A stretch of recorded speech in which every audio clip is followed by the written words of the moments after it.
noches. Comienza otro domingo de Sin Fronteras aquí en la pantalla de TV Ciudad. Maite Sarasola, buenas noches, ¿cómo le va? Hanna Gabart, ¿cómo estás? Muy bien y expectantes porque esta va a ser una semana muy intensa y con muchas actividades conmemorativas. Sí, este 11 de septiembre se cumplen 50 años del golpe de Estado cívico-militar en Chile, algo que dio comienzo a la cruel dictadura de Augusto Pinochet, dictadura que duró 17 años y que además dejó un saldo de 40.000 víctimas entre personas detenidas, torturadas, exiliadas, asesinadas o desaparecidas. Varios mandatarios y figuras internacionales van a acompañar los actos que va a encabezar el presidente Gabriel Boric en homenaje a la figura de Salvador Allende y quienes murieron también en el bombardeo a la moneda. Y justamente en un escenario en el que resurgen fuerzas de ultraderecha y donde también se ven reivindicaciones a las figuras de dictadores, el objetivo de las conmemoraciones que mencionaba Jano va a ser involucrar a las nuevas generaciones en poder preservar la memoria y también proyectar un futuro comprometido con la democracia y, por supuesto, con los derechos humanos. En el final del programa vamos a estar hablando de China, pero con una historia muy particular de un oriental en Oriente. Una familia uruguaya que vivió desde la década del 70 en ese país, en un proceso que se estaba dando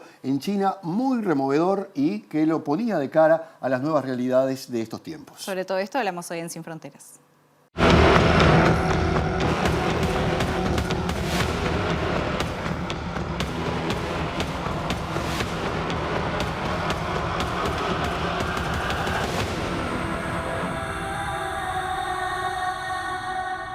Y como es habitual en este segmento recibimos a nuestro analista Álvaro Padrón. Bienvenido, Álvaro. Muchas gracias, ¿cómo están? Muy bien, buenas noches.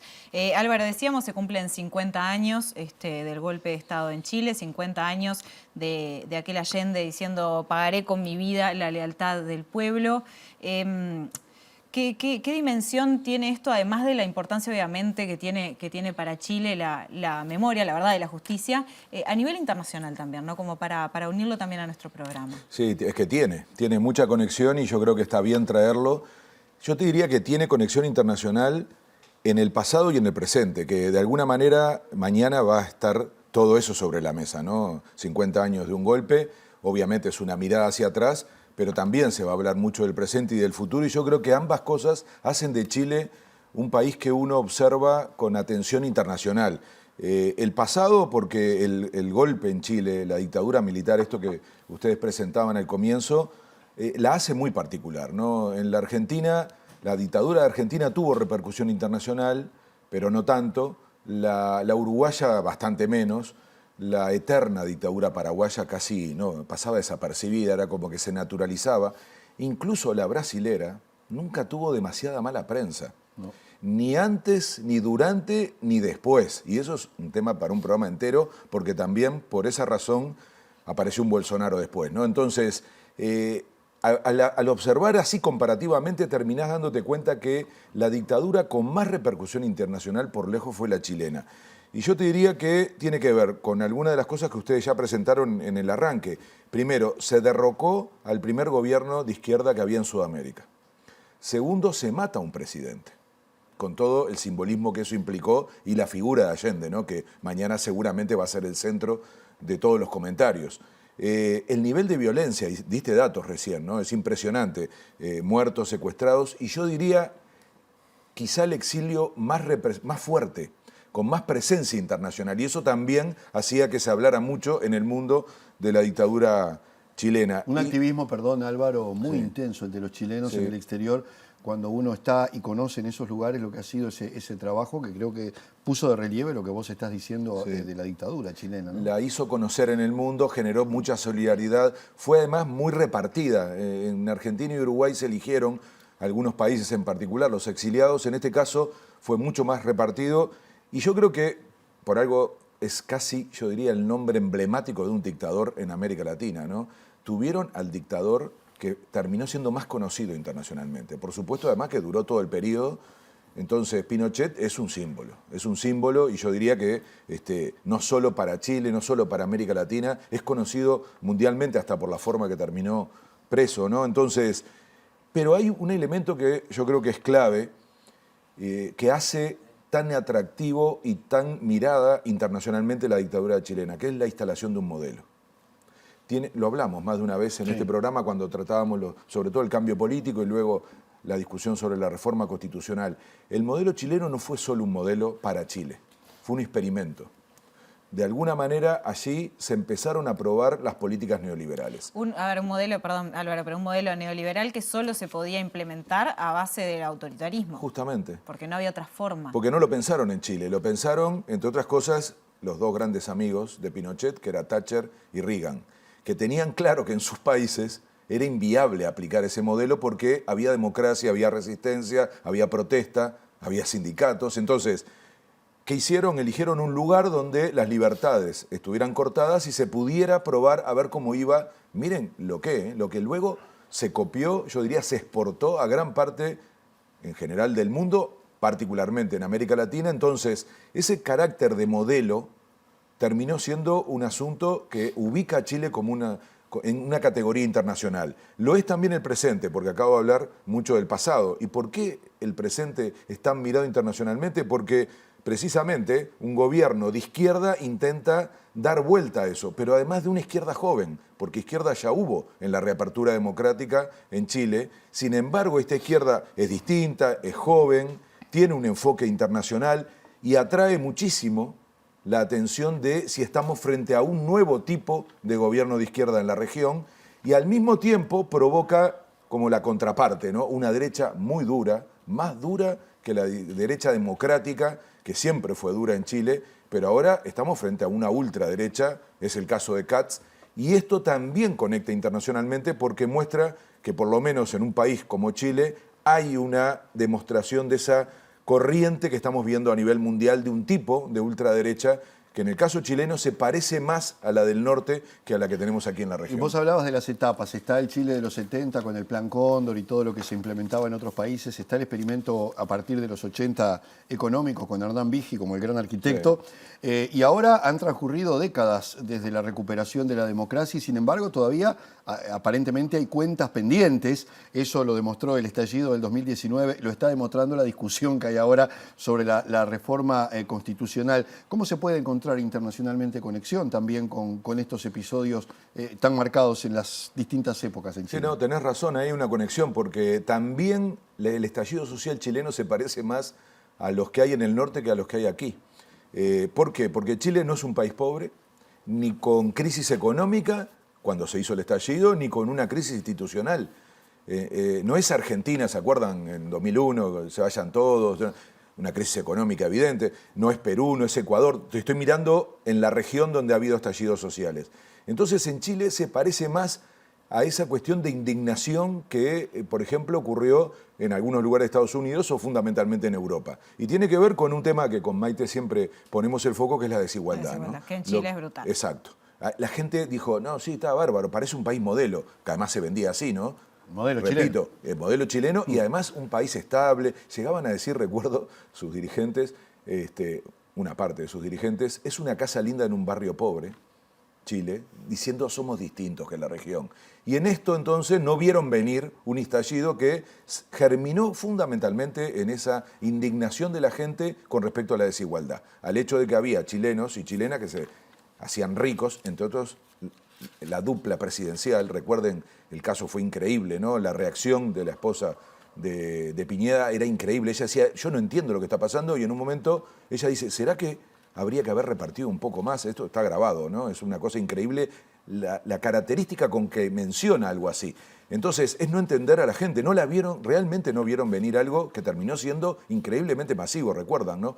Entonces, yo diría que sí, que eso mostró una forma de protesta y un tipo de estallido social de América Latina que tuvo carácter internacional. Y a mí me parece, y recuerden el disparador, ¿no? El metro. Se decía 30 pesos y finalmente los chilenos decían, no son 30 pesos, son 30 años. Y entonces aparece la agenda y yo creo que lo siguiente que es interesante de esa mirada internacional del estallido es qué pasa ahora.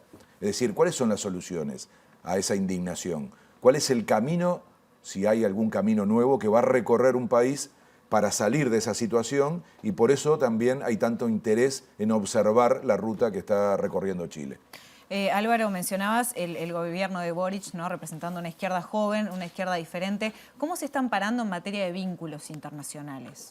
Bueno, esa es otra clave para leer internacionalmente lo que está pasando en Chile. Porque han salido titulares, Sí. ¿no? Respecto a declaraciones de Boric o cómo se han parado, por ejemplo, respecto a Venezuela, por poner un ejemplo. No, es así. Ese es un. Yo diría que una primera cuestión que atrae internacionalmente es esto que decíamos recién, ¿no? Si tienen, digamos, nuevas agendas, si, por supuesto, nuevos liderazgos, si tienen una nueva forma de gobernar. Cuando está tan en discusión el papel de los partidos, de la democracia, hay una cierta expectativa, hasta por una cuestión generacional, ¿no? Entonces, ahí hay un asunto.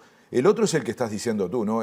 Esto de la gestualidad y la política internacional en sí mismo. Y yo ahí la divido en dos planos. Uno primero es el que más repercute, sobre todo aquí en Uruguay, porque con el perfil del gobierno nuestro aparece como alguna coincidencia. Es decir, bueno, resulta que Lacalle y Boric van a reuniones en la región y miran con una actitud crítica procesos en la región. Y en el caso de Boric, algunos dicen, él desde la izquierda critica a otros gobiernos de izquierda. Yo lo relativizo porque decir que en Nicaragua hay un gobierno de izquierda es absolutamente equivocado. Pero, digamos, Boric se ha caracterizado por ser capaz, y eso tiene que ver con una renovación de la izquierda, de ser capaz de mirar con ojos distintos algunos procesos en la región. Pero no es lo más importante en el cambio de política internacional de Chile. Lo más importante es que por primera vez hay una reflexión sobre no seguir el modelo chileno de inserción internacional, que era cortarse solo. Sí, siempre muy alejados de nuestra región, sí, ¿no? Siempre con otras regiones o mirando al norte. Es así, y haciendo TLCs. Los famosos tratados de libre comercio, es el campeón del mundo, Chile, en firmar TLC junto con México, solo que México, por razones de tamaño y hasta de ubicación geográfica, tiene un poco más de sentido. Pero en el caso de Chile es increíble. Firmaban a cualquier TLC que pasaba y eso era una concepción de política internacional que viene del modelo social, económico y político de la dictadura, que es ser como una especie de actor individual en el mundo. Esto Boric lo está desarmando, entre otras cosas también poniendo en discusión los tratados de protección de inversión, que es un elemento que también se usó como un laboratorio en Chile. Entonces, yo diría que tenés razón, hay que mirar, y eso por supuesto conecta con política internacional, la propia política internacional actual de Chile, para ver que este presente es muy distinto y no alcanza con solamente mirar 50 años y conmemorarlo, sino también preguntarse, me imagino que mañana va a haber mucho de eso, de hablar de futuro y de convencer a las nuevas generaciones, no solo que hay que defender la democracia, sino que hay que construir un presente y un futuro que sea distinto al que pretendieron abandonar. Álvaro, brevemente, utilicemos ese cable a tierra que vos denominás para traer este tema a lo que sucede en Uruguay y qué significa la presencia del presidente uruguayo mañana en Santiago de Chile. No va a estar Lula seguramente, también es un elemento como para valorar, pero digo, ¿cómo lo ves lo de Uruguay particularmente? Sí, lo de Lula tiene que ver con el G20, ¿no? Y además Brasil asume, no solo está la reunión, sino que luego asume Brasil. Y yo diría que ahí lo importante es, ¿qué hace Boric? Intenta mostrar amplitud. Invitó, digamos, a presidentes de perfiles ideológicos muy diversos. Y me importa más que preguntarme por qué hace ese tipo de invitación Boric, por qué acepta Lacalle ir, ¿no? Porque Lacalle es bastante selectivo en este tipo de cosas y en general, por más que ha dicho que no hace política internacional en clave ideológica, casi todo lo que ha hecho responde a ciertas relaciones, a ciertos intereses, y no es el caso, ¿no? A mí se me ocurre que le pasa lo mismo que a Boric, necesita tener una imagen de amplitud, o sea, necesita mostrar, Boric lo necesita para dentro de su país, es un país muy dividido, donde todavía las grandes reformas requieren de consensos y está costando mucho eso, sobre todo la reforma constitucional, entonces está dando una señal de amplitud, de no encerrarse en una mirada, digamos, más sectaria. En el caso, yo creo, de Lacalle, no lo precisa tanto para adentro, sino para afuera, ¿no? Está el gobierno uruguayo y Uruguay ha quedado muy aislado, muy solo en la región y en el mundo, y últimamente con una imagen de desprestigio. Las últimas noticias internacionales de Uruguay no ayudan demasiado. Entonces, además de los errores, además de que no hay resultados. Entonces, de alguna manera es una foto que le sirve, es una relación que además parece que funciona bien. Las veces que han estado juntos, quizá por una cuestión generacional, aunque no lo son exacto, pero los dos son más jóvenes que la mayoría de los líderes de América Latina, Y lo otro que yo creo que a Lacalle le conviene esa, que decíamos recién, ¿no? Esa mirada crítica que tiene Boric de otros procesos en la región, le permiten a Lacalle tener como alguien que lo acompañe, aunque, repito, las perspectivas son muy diferentes. Que le lleva la cabeza, como se dice popularmente. Sí, no queda tan solo, para decirlo de esta manera. Ahora, la verdad es que lo más importante, y yo sé que eso es lo que priorizaría Boric, es ponerse a conversar qué hacemos con América del Sur. Y ahí las coincidencias no aparecen con el gobierno uruguayo porque ya tuvimos una reunión, el famoso retiro que se convocó en Brasilia, reuniones del Mercosur, reuniones de la CELAC con la Unión Europea, y ahí empiezan a aparecer los temas duros de la política internacional, en donde no hay coincidencias. El gobierno uruguayo optó por un camino, lo ha ido moderando un poco, sobre todo desde el triunfo de Lula. Parece que, por un lado, el caso de Lula lo obliga al gobierno uruguayo a esa amplitud, porque no puede llevarse mal con Brasil, y en el caso chileno no es tanto por una obligación, sino por esa mayor comodidad. Pero bueno, si discuten en serio cuestiones de política internacional, sería muy bien que Lacalle escuchara a Boric, porque es una expresión de una nueva mirada sobre cómo generar integración en la región. Álvaro Padrón, muchísimas gracias como siempre. A ustedes. Quédense que en el próximo bloque vamos a estar hablando con el ministro de Justicia y Derechos Humanos de Chile, Luis Cordero. Ya venimos.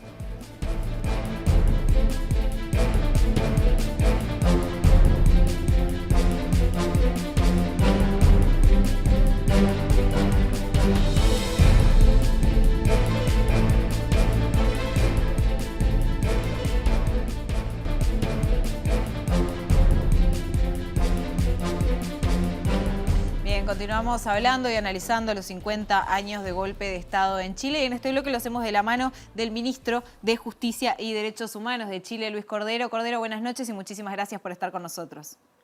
Hola, ¿qué tal? Buenas noches, ¿cómo están? Muy bien, muchas gracias. ¿Qué tal, Cordero? Usted nació un año antes que se diera el golpe de Estado, pero su infancia y su adolescencia, naturalmente, no fueron ajenas a lo que sucedía en su país. ¿Qué recuerdo tiene de esas vivencias? ¿Qué se hablaba en su familia en torno al golpe, a lo que estaba pasando en ese momento con los dictadores? Lo que pasa es que en Chile las movilizaciones más importantes comenzaron en el año 1983, cuando la dictadura cumplía 10 años. Es cuando uno comienza a tener como conciencia de muchas cosas. Y desde entonces mi preadolescencia y mi adolescencia estuvieron en torno a lo que fueron las protestas y las críticas más intensas a la dictadura, en el fondo, ¿no? A partir de 1983 es muy relevante porque no solo se desarrollan las protestas, sino que además estas son sistemáticas, la oposición se organiza significativamente y por lo tanto son años que yo recuerdo de muchísima actividad, de muchísimo diálogo y de muchísima intensidad. De temor también, por lo que le podía pasar a cualquiera de quienes estuvieran en torno a eso. Cordero, cuando usted asumió, el presidente Gabriel Boric le encargó que liderara el Plan Nacional de búsqueda de detenidos desaparecidos y ejecutados. ¿En qué está ese proceso y qué perspectivas hay de que se pueda ir encontrando la verdad para tantas personas que todavía la esperan, verdad? Sí, bueno, el caso de Chile es un caso... Las justicias transicionales dependen mucho de las experiencias nacionales, en el fondo, ¿no? Y por eso uno tiene que tener cuidado cuando las compara. Pero en el caso de Chile en particular, tras el retorno a la democracia, el país fundamentalmente abordó los temas de verdad a través de comisiones de verdad. La primera, la Comisión de Verdad y Reconciliación, que también es conocida como Informe Reti, que fue muy resistida. Ustedes recordarán que Chile hizo su transición con Pinochet como comandante en jefe del ejército, ¿no? Entonces fueron años muy complejos.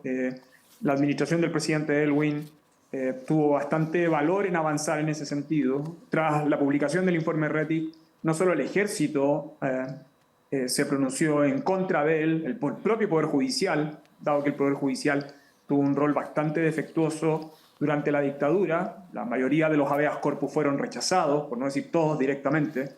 Y en el caso de la oposición, sectores importantes de la oposición acusaron a ese informe como aquel que podía falsear la realidad o el pasado, en el fondo. Nadie hoy día razonablemente se atrevería a acusar al informe Reti de eso, pero luego el país avanzó en comisiones de verdad en materia de tortura y prisión política.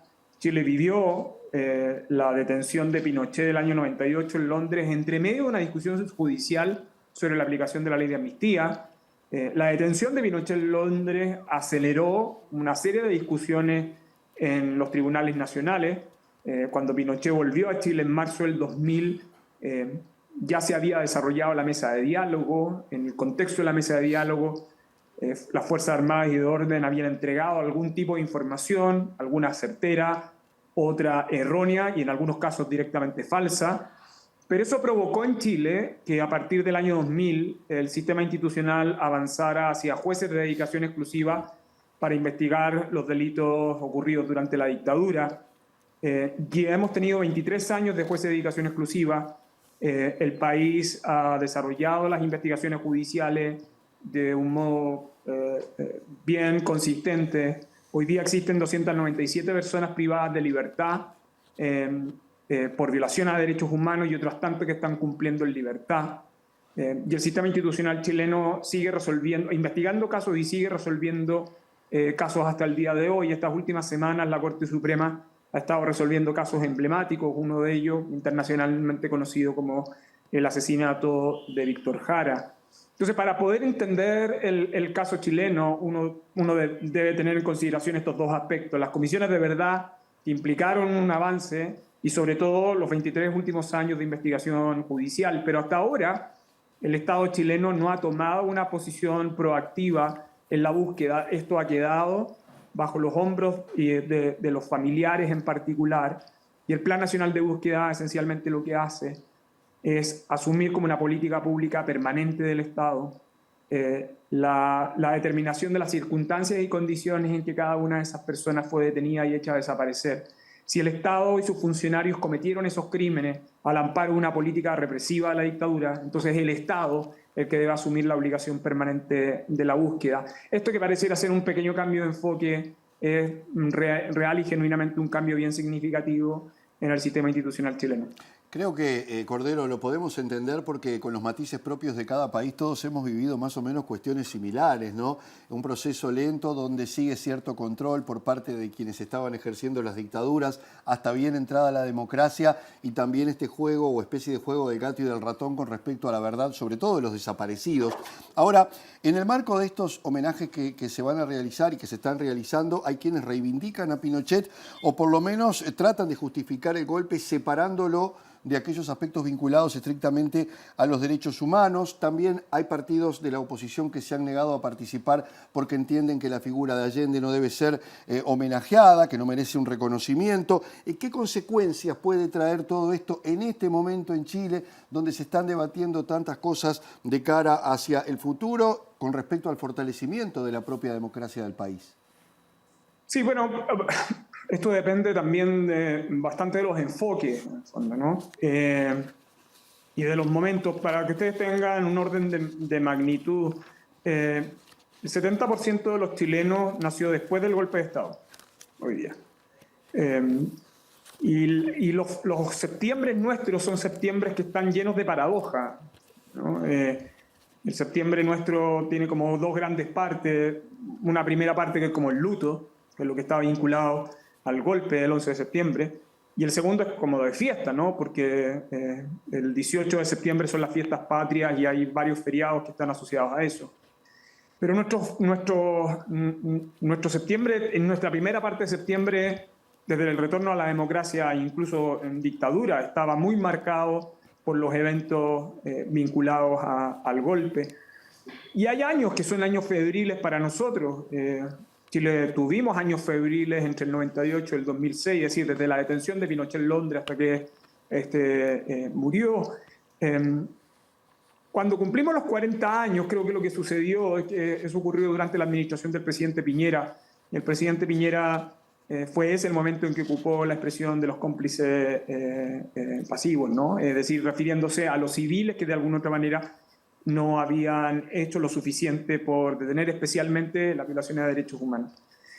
Cuando se cumplen 5 décadas del golpe, hemos vuelto a algunas discusiones que para muchos creían relativamente superadas, pero si uno lo mira en perspectiva, seguimos teniendo un debate a ratos febril sobre lo que implicó o las justificaciones para alguno del golpe, pero lo que yo creo que también es relevante es que si uno saca el ruido, ¿no? La sociedad chilena al menos tiene conciencia de dos cosas. La primera es la fragilidad, los problemas que genera la fragilidad de la democracia. Y los problemas que generan la fragilidad de la democracia son extremadamente costosos para la sociedad y para las personas. Y lo segundo es que no hay justificación plausible para la comisión de crímenes de lesa humanidad y violación sistemática a los derechos humanos al amparo de cualquier idea. Y eso tiene que ver bastante con otro consenso que creo que tiene la sociedad chilena, y es que no es admisible la violencia política en un sistema democrático. Si un presidente es electo, bueno, solo a través del término de su mandato y del voto popular es la única manera que puede terminar su mandato, en el fondo, ¿no? Entonces, lo que nos sucede es que nuestro septiembre es un septiembre donde solemos tener este tipo de discusiones. Este año ha sido especialmente intensa, pero al menos yo me quedo, y especialmente a propósito del trabajo previo al desarrollo del Plan Nacional de Búsqueda que el presidente suscribió el miércoles de la semana pasada, en el Día Internacional de la Desaparición Forzada de Personas, que por lo menos tenemos consenso de que en Chile se violaron los derechos humanos y que esto no puede volver a ocurrir. Cordero, usted mencionaba que el 70% de los chilenos nació después de la dictadura, teniendo en cuenta este dato, porque son personas que nacieron después, pero que siguen viviendo las consecuencias de la implementación de un modelo, ¿no? De un determinado modelo que trae consecuencias hasta el día de hoy. Entonces, teniendo en cuenta esto, la consigna de los eventos que están realizando es democracia, es memoria y futuro, ¿no? Entonces, Sí. ¿qué significado tiene rememorar estos hechos del pasado con una mirada hacia el futuro puntualmente? Bueno, es clave porque yo creo que si hay algo que nosotros hemos aprendido, como les indiqué, que la fragilidad, cuando la democracia es frágil, el costo lo paga la sociedad completa, pero habitualmente lo pagan los más desfavorecidos. Algunos datos que yo creo que pueden dimensionar esto cuando uno ve los casos de desaparición forzada en Chile, por ejemplo. El promedio de edad de las personas desaparecidas en Chile es de 29 años. Más del 50% de ellas eran campesinos u obreros, o sea, obreros, por lo tanto, sin calificación educacional. Solo el 20% tenía calificación educacional superior. El 40% de ellos no tenía militancia política identificada. Y una buena cantidad de la desaparición se produjo en lugares vinculados además a otros procesos previos, como pudo ser el que estuvo vinculado a la reforma agraria. Cuando se quiebra la democracia, no son los más privilegiados los que suelen pagar los costos, ¿no?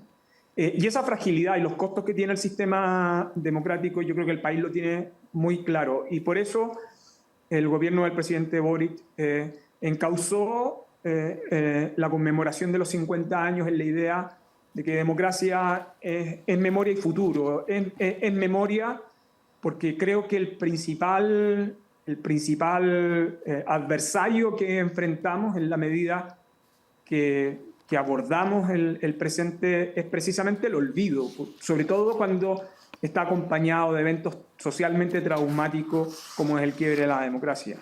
Y lo segundo tiene que ver con el futuro, porque es la única manera en que uno tenga garantía de no repetición. Por eso el presidente, cuando estos días ha invitado a la suscripción del acuerdo, lo ha hecho sobre la base del concepto de democracia siempre, ¿no? O sea, que los problemas de la democracia se resuelven con más democracia, y ese es el acuerdo que han suscrito por lo demás todos los expresidentes y la presidenta de la República.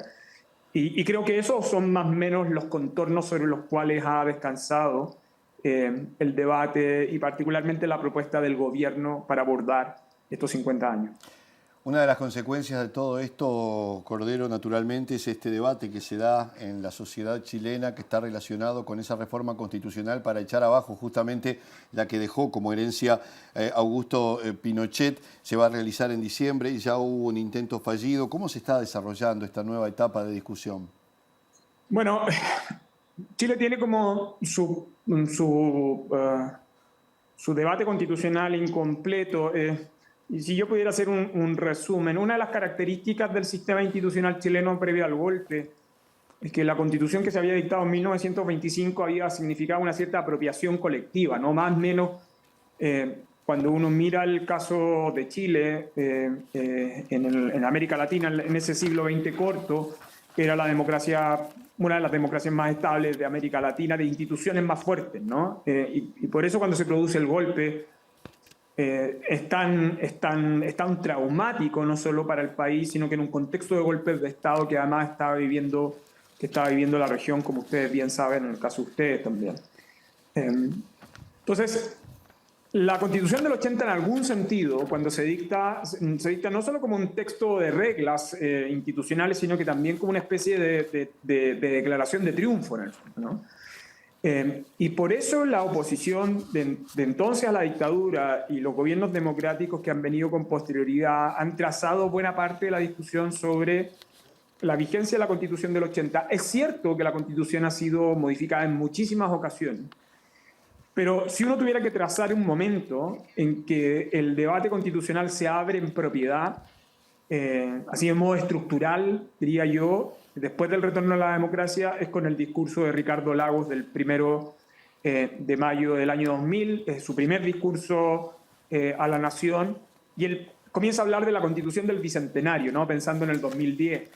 Y lo hace en el entendido que Chile tenía que superar el texto de la Constitución del 80. La propuesta de Ricardo Lagos, sin embargo, terminó en una reforma constitucional muy acotada del 2005. Y esta permanente recurrencia de que esto es un problema técnico, lo que ha seguido es que ha seguido apareciendo en los debates. Sucedió con la presidenta Bachelet, la administración del presidente Piñera, la segunda administración del presidente Piñera señaló que no era un debate relevante y bueno, entonces se produce el estallido social del 2019 y eso trae otro debate constitucional. Chile desarrolló el proceso constituyente, como ustedes bien conocen, y fracasó en los términos que también implicó el triunfo de la opción rechazo. Y lo que hemos hecho nuevamente es insistir en esta obsesión institucional que tiene la sociedad chilena por un segundo proceso, que por cierto está dominado por otro tipo de fuerzas políticas que tuvo con anterioridad. Está en pleno debate esa discusión y vamos a ver qué sucede. Si acaso el Consejo Constitucional está en condiciones de proponer un texto que consensúe. De lo contrario, creo yo, esta es mi opinión, y por cierto, con el beneficio inventario que eso tiene, en mi opinión, si nosotros no resolvemos el proceso constitucional ahora, va a ser un tema que va a seguir abierto, porque el efecto de la Constitución del 80 es un efecto simbólico que va más allá de un set de reglas sobre organización institucional. Cordero, ya para ir terminando y aprovechando que lo tenemos hoy en el programa y el cargo justamente que usted ocupa en Uruguay, algunas voces han manifestado la necesidad de crear un Ministerio de Justicia. ¿Cuál considera usted que es la importancia de que un país tenga una institución así? Bueno, sí, yo una cosa que me sorprendí en el encuentro iberoamericano, en la cumbre iberoamericana de ministros de Justicia, es que Uruguay no tenía Ministerio de Justicia. Bueno, eso depende mucho, como todos los diseños institucionales, depende mucho de las tradiciones institucionales y de las estructuras que uno quiere resolver. Por ejemplo, en el caso de Chile, el Ministerio de Justicia tiene una tradición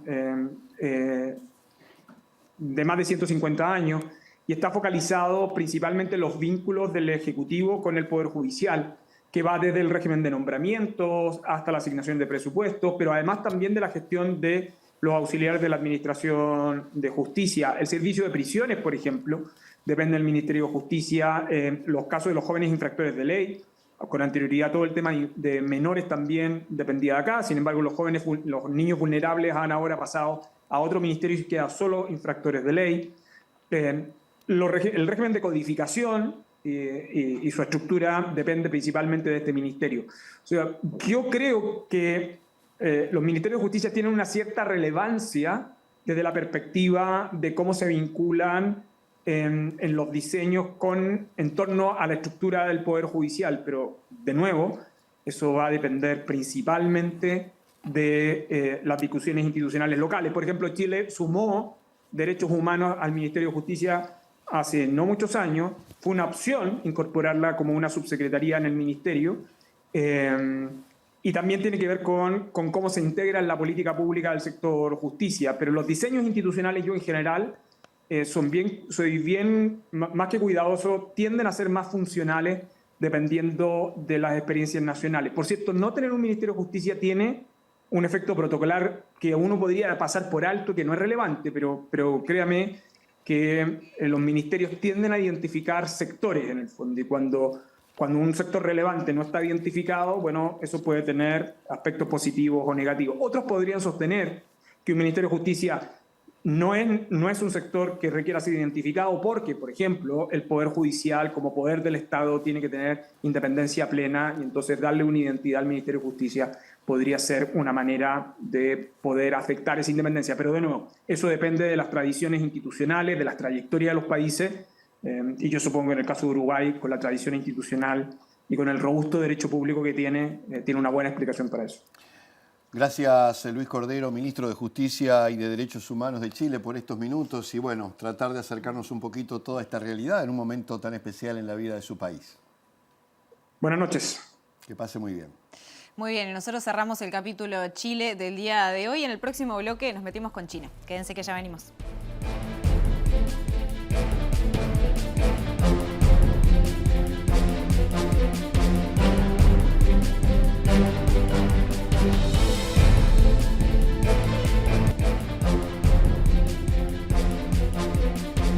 Bien, y en el tercer bloque de Sin Fronteras, como habíamos anunciado, íbamos a estar hablando nuevamente de China, con la visita aquí en estudios de Pablo Robeta, escritor, ensayista, traductor. Su familia tiene una historia muy particular. Se exilió en China durante la última dictadura uruguaya a raíz del vínculo nacido en la librería Nativa Libros, fundada por el padre de Pablo, Vicente Robeta, en 1960 aquí en Montevideo.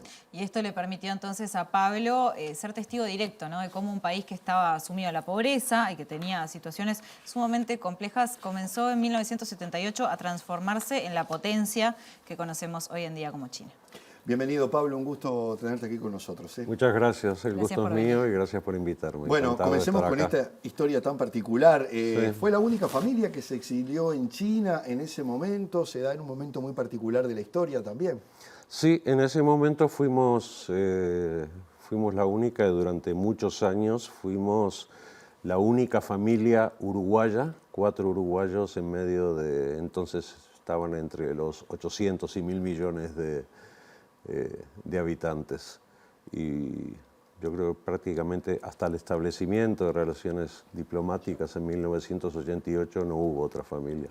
Sí es verdad que en la década del 60 hubo alguna otra familia uruguaya muy conocida, un poeta muy conocido, Sarandí Cabrera, por ejemplo, que estuvo en 1960 y tantos con su familia. ¿Y cómo es la historia de la librería? ¿Cómo fue que se empezó a gestar esa idea de vender estos textos en Uruguay en su momento? Ya, te iba a preguntar cuántas horas tenemos, pero Tenemos un rato. para responder la historia, voy a intentar hacerla lo más sencilla posible, ¿no? lo más rápida posible. Mi padre era miembro, lo cuento en el libro, mi padre era miembro del Partido Comunista del Uruguay. Entre finales de los años 50 y comienzos de los años 60 empieza una polémica ideológica entre lo que era la Unión Soviética y China. Esa polémica afectó a todos o casi todos los partidos comunistas del mundo, ¿no? Se aclaraba además, ¿no? ¿Perdona? De tendencia pro-China se decía cuando se hablaba de esa diferencia. Sí, efectivamente, ¿no? Hasta la ruptura oficial, que fue en 1962, había aquí una editorial y una librería que se llamaba Ediciones Pueblos Unidos, que pertenecía al Partido Comunista. Ya entonces, Ediciones Pueblos Unidos distribuía publicaciones soviéticas en español y también distribuía publicaciones chinas en español. Ya se empezaron a distribuir en los años 50, ¿no? Cuando llega la ruptura, mi padre se va del Partido Comunista porque, por decirlo de una manera clara y sencilla, bueno, pues él se posiciona del lado chino, por decirlo de alguna manera. Y él ya estaba vinculado a través de Ediciones Pueblos Unidos con el tema de las publicaciones. Al llegar la polémica, Ediciones Pueblos Unidos suspende la distribución y venta de publicaciones chinas en español. Entonces mi padre decide tomar un poco bueno, pues esa tarea que había dejado Ediciones Pueblos Unidos. Entonces, él ya estaba vinculado en la venta de libros, como se vendía entonces puerta a puerta con un portafolio. Y bueno, el origen es ese, luego establece contacto con China, con el organismo encargado de la distribución de libros de China. Entonces él queda como agente autorizado para distribuir las publicaciones chinas en español, no solo en Uruguay, sino también en parte del Cono Sur, ¿no? ¿Quiénes eran sus clientes? Bueno, para empezar, la librería estaba en Uruguay 1783, muy cerca de Tristán Narvaja, muy cerca de la universidad. Es una zona, sigue siendo una zona de muchas librerías. Sí, entonces, yo siempre digo, la librería de mi padre es una librería normal, si me permiten las comillas, porque era una librería donde podías comprar un diccionario, un libro de texto, un libro de literatura. Dicho esto, también es verdad que luego se convierte en una librería un poco de referencia para mucha gente de izquierda que no necesariamente tendría que ser pro-China. Yo recuerdo que en ese entonces se vendían las 5 tesis filosóficas de Mao Zedong porque era uno de los textos que se daba en la Universidad de la República, ¿no? Entonces podemos decir que tenía una clientela bastante fiel dentro del marco de lo que sería la izquierda, lo que era la izquierda, pero que no necesariamente tenía que ser pro-China. Obviamente no era la competencia, por decirlo de alguna manera, la palabra no es competencia, sería EPU, que era Ediciones Pueblos Unidos, que vendía las distribuciones soviéticas. Claro. Pablo, hablando de libros, tú escribiste un libro que habla de China, lo tengo aquí en mis manos, en los años 70, con 3 grandes preguntas que eran disparadoras. ¿Cómo era el país en los últimos años de Mao? ¿Cómo vivía su población? ¿Cómo se estaba dando ese proceso de cambio tras la muerte del líder chino? Es decir, ¿cómo era esa China de comienzos de los 70 que también estaba en una plena transformación?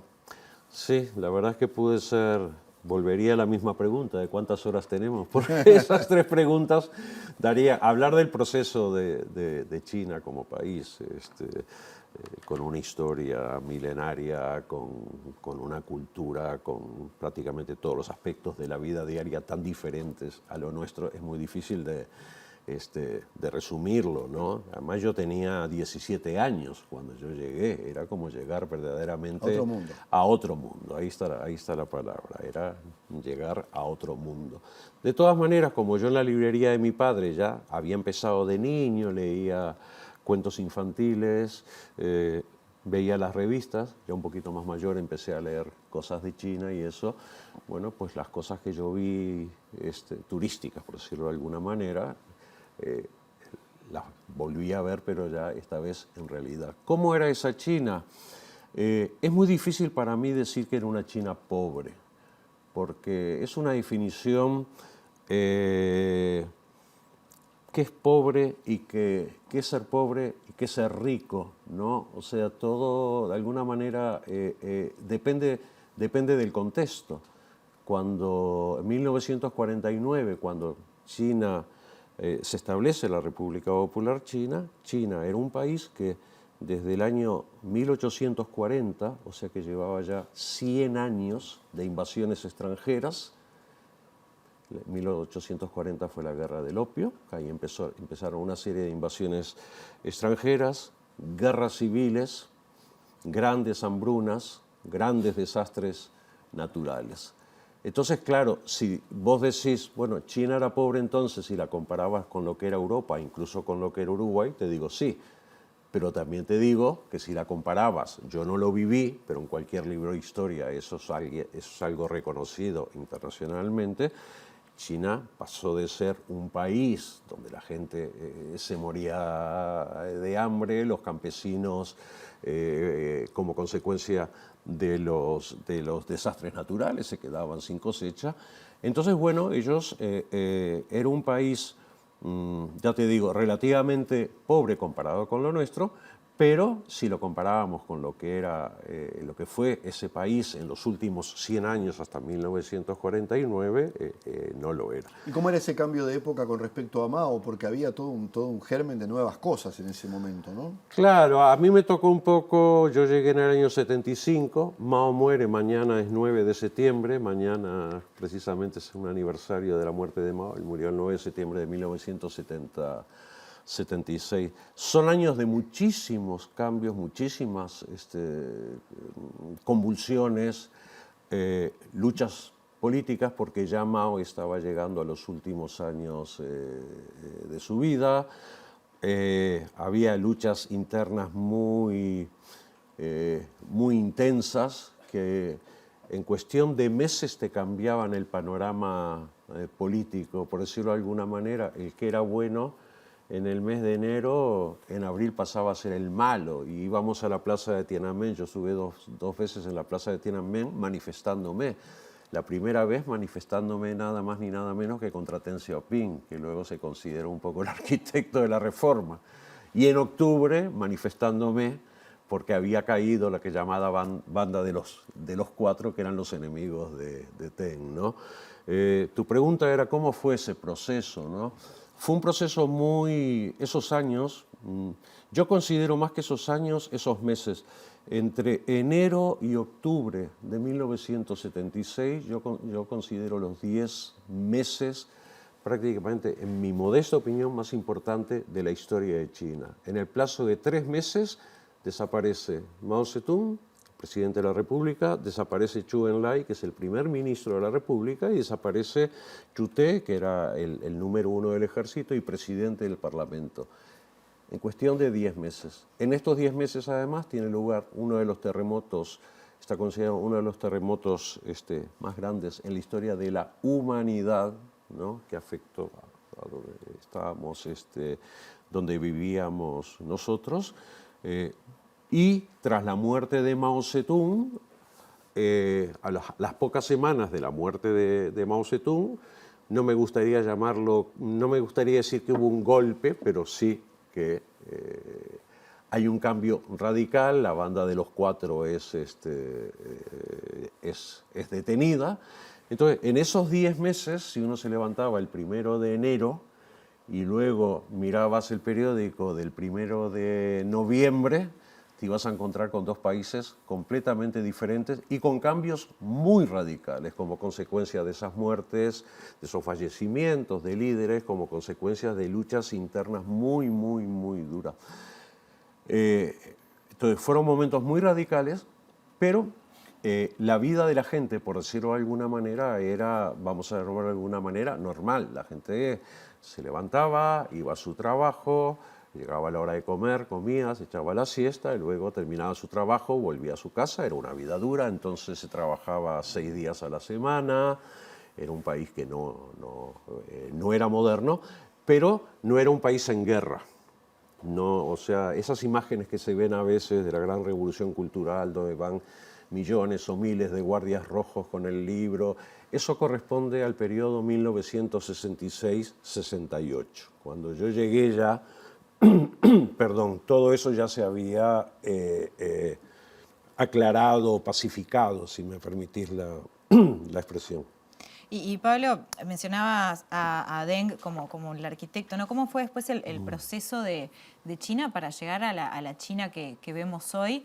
Que hubo como una parte de un proceso silencioso de alguna manera, o quizás nosotros desde Occidente como que no le prestábamos mucha atención, y sin embargo hoy es una potencia impresionante que está en plena puja de poder, ¿no? Claro.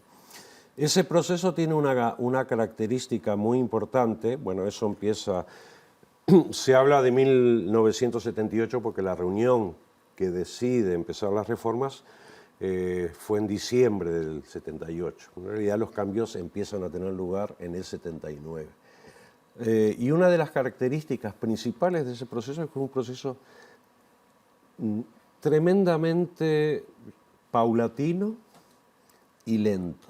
Cuando uno después en los años 88, 89 ve la caída del muro de Berlín, la desaparición de la Unión Soviética, la desaparición de Ceausescu en Rumanía, que incluso hasta le hacen un agujero a la bandera de Rumanía. Uno compara eso, los mismos chinos comparan eso con el proceso que se vivió en China. Y ese proceso fue completamente diferente, ¿no? En Occidente ese proceso no se empezó a ver, yo creo, hasta que, bueno, pues por primera vez apareció la Coca-Cola en China. Eso sí que fue una noticia a nivel internacional, ¿no? O cuando se abrió el primer McDonald's, ¿no?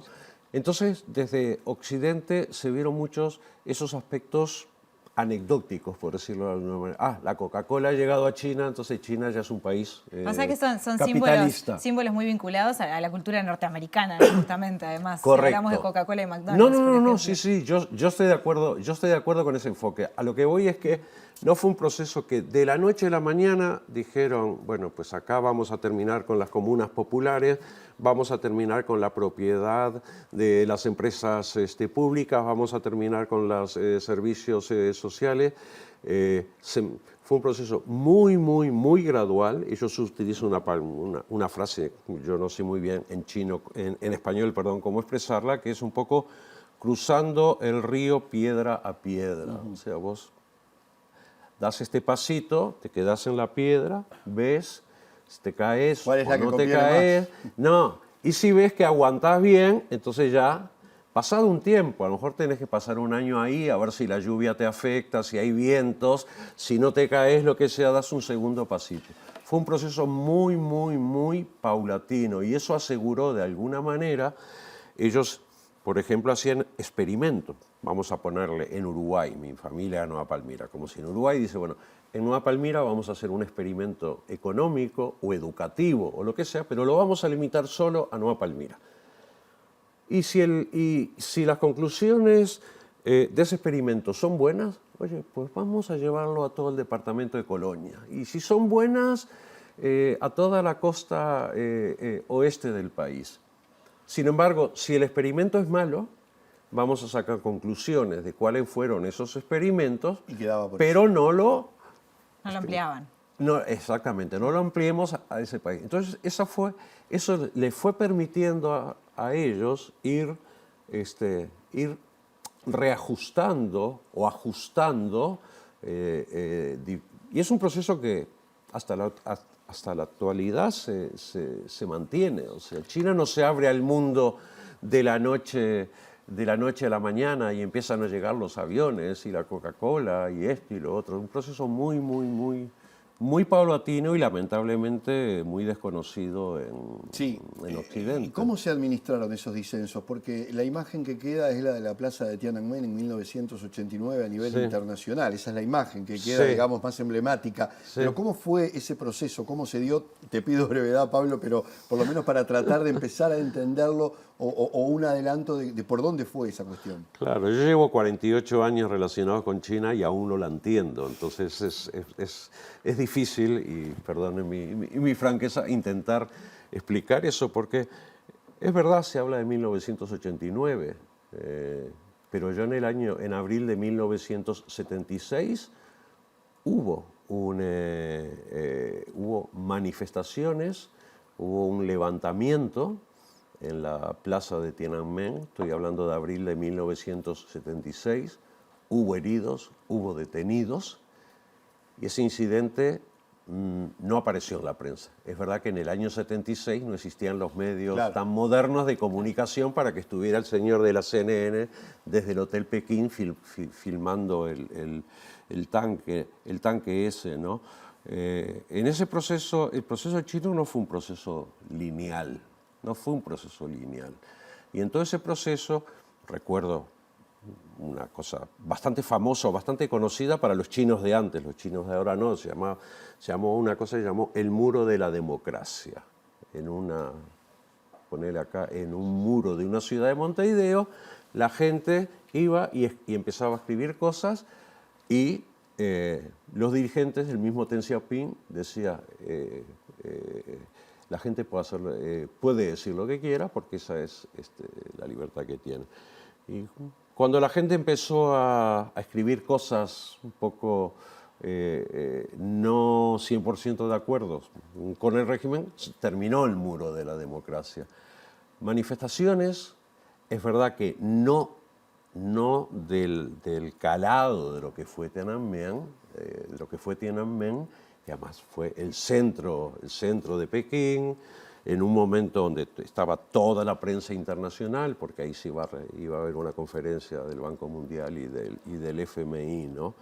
Entonces, fue un proceso con altibajos, porque en realidad entrar a valorar o a contar del 89 me llevaría 2 horas más, Claro, pero no. lo que quiero decir es que en el año 91 o 92 o 93, todos aquellos que habían decretado una especie de embargo no es la palabra, de bloqueo diplomático contra China, todo volvió de alguna manera a una relativa, vamos a llamarle normalidad, por decirlo de alguna manera, ¿no? Pablo, nos quedan pocos minutos, pero Sí. coincidiste unos años en la universidad con Xi Jinping. Sí. ¿Cómo ves su liderazgo y cómo ves a China hoy? Ya sé que también sería para responder en horas, pero brevedad. Es verdad que yo entré a la Universidad de Tsinghua en 1978. Él entró 2 años antes que yo. Las carreras eran de 5 años, quiere decir que de alguna manera coincidimos En el mismo momento. durante 3 años. Yo no llegué a conocerlo, pero podría imaginarme perfectamente, Capaz y que lo te lo cuento en el cruzaste en un libro, pasillo, cuál por era su ejemplo. vida. Claro. Sí, perdón, sí. ¿Cuál era su vida? ¿Cómo era su vida? ¿Qué hacía? ¿A qué hora se levantaba? ¿En dónde dormía? ¿Qué comía? ¿Qué hacía? O sea, todo eso lo cuento en el libro porque era uno más de los estudiantes chinos, ¿no? La otra pregunta sí que es bastante complicada de responder. O sea, vamos a ver. De alguna manera China tiene una tradición histórica, porque hay muchas cosas que pasan en China que desde Occidente se atribuyen al Partido Comunista o al régimen político que hay en China.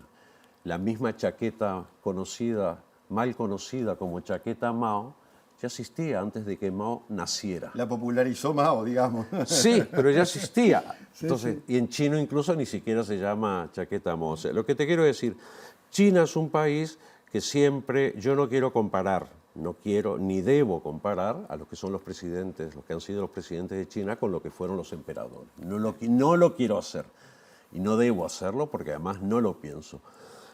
Pero también es verdad que China siempre ha necesitado un país tan grande, con tanta población, con tantos problemas. Fíjate que acá estamos hablando de un país que tiene la población de un barrio de Pekín y la cantidad de problemas que hay, imagínate lo que tiene que ser. Liderazgos fuertes.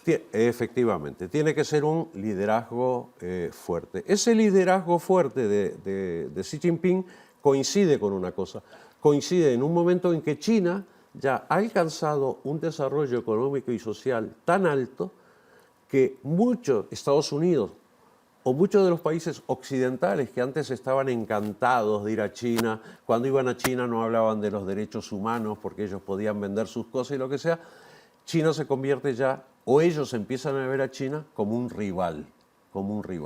Y eso genera un círculo vicioso. Entonces, cada vez se intenta aislar a China cada vez más y Xi Jinping lo que intenta es fortalecer un poco la nación china. Y ante eso es acusado de nacionalista.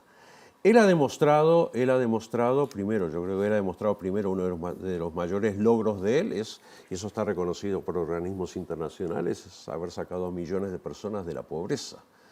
El desarrollo económico de un país no necesariamente se traslada en una mejora de la sociedad o de la vida de la gente. Hay países que han crecido mucho más. Guinea Ecuatorial ha tenido crecimientos del 15% y la gente sigue muriéndose de hambre. El gran mérito de él, yo creo, es uno de los mayores méritos ha sido ese.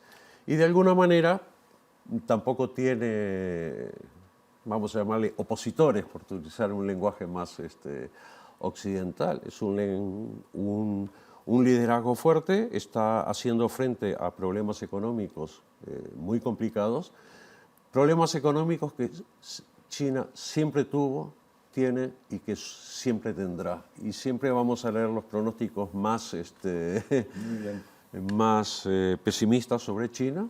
Pero bueno, mientras tanto, él sigue ahí, el país sigue ahí y sigue avanzando. Si algo está claro es que de China vamos a seguir hablando en el futuro. Sí, lo hemos hecho y lo seguiremos haciendo. Pablo Robeta, escritor, ensayista y traductor, muchísimas gracias por acompañarnos. Un gusto. Gracias a ustedes, un gusto para mí. Gracias. Estar ahí Nos con vamos. ustedes. Nos vamos, llegamos al final de este programa de Sin Fronteras. Muchas gracias por acompañarnos. Nos volvemos a encontrar el próximo domingo a las 20 horas aquí en la pantalla de TV Ciudad. Chau.